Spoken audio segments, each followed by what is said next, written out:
हरे कृष्णा, नमस्कार, जोहार मेरे प्यारे दर्शकों। मैं एस्ट्रोलॉजर कुमुद रंजन सिंह बहुत बहुत स्वागत करता हूं आप सबों का अपने पंचांग की इस श्रृंखला में। प्यारे दर्शकों, इससे पहले कि मैं आज के दैनिक पंचांग का संपूर्ण विवरण आप सबों को दूं, मैं उन सभी प्रियजनों को अपने तहे दिल से बधाई देना चाहूँगा जिनका आज जन्मदिन है, और साथ ही उन सभी दंपत्ति को भी बधाई देना चाहूँगा जिनकी आज मैरिज एनिवर्सरी है।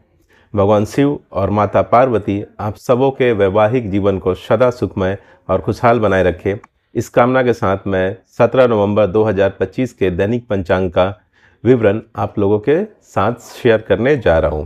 प्यारे दर्शकों, 17 नवंबर 2025 का दैनिक पंचांग इस प्रकार है।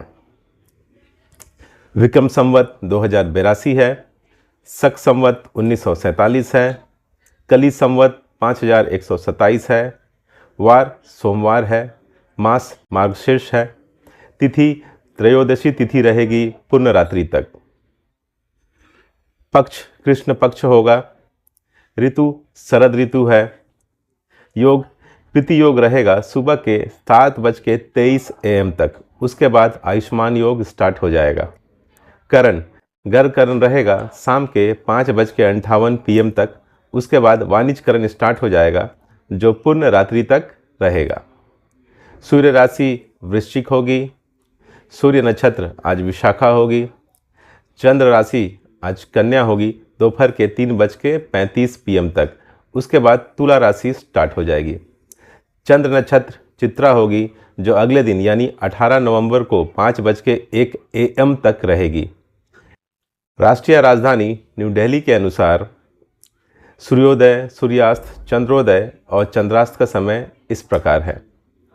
सूर्योदय सुबह 6:45 AM पर होगा, सूर्यास्त शाम के 5:27 PM पर होगा, चंद्रोदय होगा अगले दिन यानी 18 नवंबर को प्रातःकाल 4:56 AM पर, चंद्रास्त होगा दोपहर के 3:32 PM पर।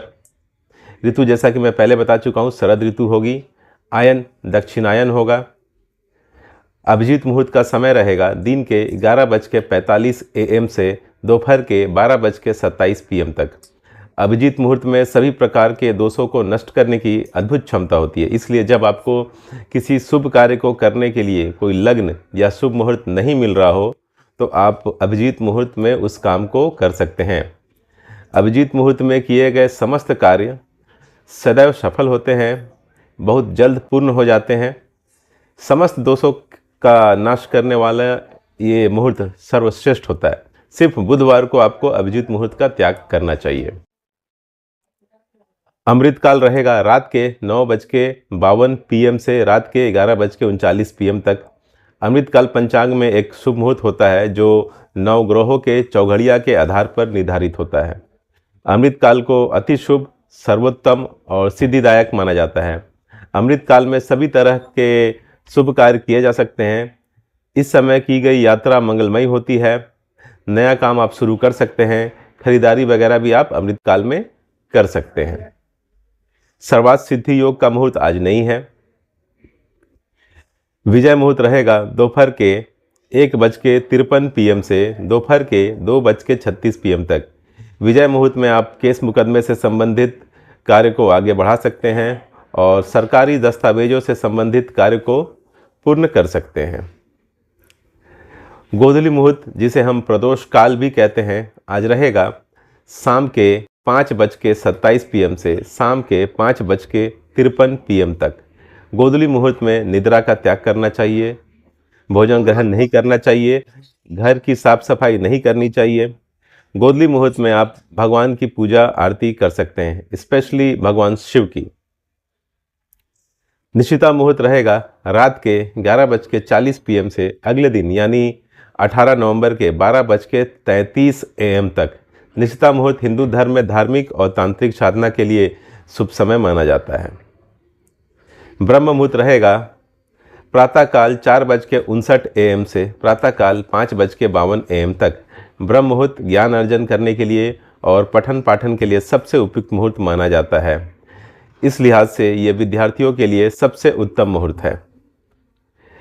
राहु काल रहेगा दिन के 8:05 AM से दिन के 9:26 AM तक। राहु काल को ज्योतिष शास्त्र में एक बहुत अशुभ समय माना जाता है और किसी भी तरह के शुभ कार्य करने की मनाही होती है। राहु इंसान के दिमाग को प्रभावित करता है, जिसकी वजह से इंसान के निर्णय लेने की क्षमता प्रभावित होती है। इसलिए सभी तरह के शुभ कार्य करने की मनाही होती है। गुलिक काल रहेगा दोपहर के 1:26 PM से दोपहर के 2:46 PM तक। गुलिक काल शुभ भी हो सकता है और अशुभ भी।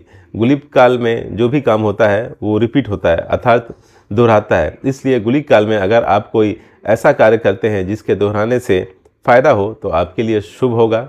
लेकिन अगर आप कोई ऐसा कार्य करते हैं जिसके दोहराने से आपको हानि हो तो गुलिक काल आपके लिए अशुभ होगा। गुलिक काल में आप धन संग्रह कर सकते हैं, वाहन खरीद सकते हैं, अचल संपत्ति खरीद सकते हैं। गुलिक काल में आप अंतिम संस्कार अर्थात दाह संस्कार वाले कार्य ना करें, विवाह ना करें, सगाई ना करें, बैंक से लोन ना लें और किसी प्रकार का कर्ज ना लें। यमगंड काल रहेगा दिन के 10:46 AM से दोपहर के 12:06 PM तक। यमगंड का मतलब होता है यमराज का समय। ज्योतिष शास्त्र में यमगंड को एक अशुभ समय माना जाता है। यमगंड मुहूर्त में सभी प्रकार के शुभ कार्यों से बचना चाहिए, क्योंकि यह बाधाओं और विफलता का कारण बन सकता है। यमगंड के दौरान केवल अंतिम संस्कार जैसे मृत्यु से संबंधित संस्कार ही किए जा सकते हैं, क्योंकि यह जीवन के अंत का ये जीवन के अंत से जुड़ा है। दुर्मुहूर्त का समय रहेगा दोपहर के 12:27 PM से दोपहर के 1:10 PM तक। उसके बाद फिर दोपहर के 2:36 PM से दोपहर के 3:18 PM तक। जब दो अशुभ मुहूर्त मिलकर एक साथ पड़ते हैं तो उससे दुर्मुहूर्त माना जाता है। दुर्मुहूर्त को अशुभ मुहूर्त की श्रेणी में रखा जाता है। ऐसी मान्यता है कि इस समय आरंभ किया गया कार्य बार बार रुकावट या नुकसान दे सकता है। दुर्मुहूर्त में नए काम की शुरुआत नहीं करनी चाहिए, यात्रा नहीं करनी चाहिए, शादी सगाई नहीं करनी चाहिए, किसी नए चीज़ की खरीदारी नहीं करनी चाहिए, निर्माण कार्य शुरू नहीं करना चाहिए, नया बिजनेस स्टार्ट नहीं करना चाहिए और नया कॉन्ट्रैक्ट साइन नहीं करना चाहिए। दिशाशूल आज होगी पूर्व दिशा, इसलिए किसी विशेष प्रयोजन के लिए अगर आप पूर्व दिशा की ओर यात्रा करने जा रहे हैं तो उसको आज अवॉइड करें, ये आपके लिए बेहतर होगा। प्यारे दर्शकों, इस तरह से मैंने 18 नवंबर 2025 के संपूर्ण पंचांग का विवरण आप लोगों के साथ साझा कर दिया है। भगवान श्री हरि विष्णु और महादेव की कृपा आप सबों पर हमेशा बनी रहे, इस आशा के साथ विदा लेना चाहूँगा। तब तक के लिए नमस्कार। जय श्री कृष्णा।